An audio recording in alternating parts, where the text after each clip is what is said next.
Level 2 charging is the sweet spot for most EV owners. It uses a 240-volt outlet, like your dryer or oven, and charges much faster. You can add 20 to 60 miles of range per hour, making overnight charging a breeze. Install one at home or find them everywhere. Malls, offices, hotels. Level 2 is the backbone of public charging, fast, convenient, and practical for daily use. It requires an electrician to install at home, but the payoff is huge. For most, it eliminates range anxiety and makes EV ownership easy.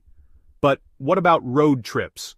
For that, you need even more power. Enter DC fast charging.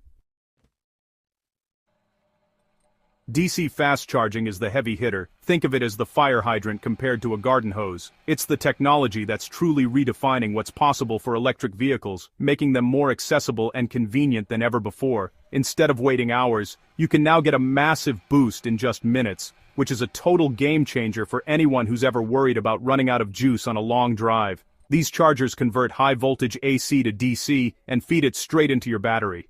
That means your car gets the power it needs, fast. No waiting around for slow trickles of energy. The process is engineered for speed and efficiency, using advanced cooling systems and heavy-duty cables to handle the intense flow of electricity.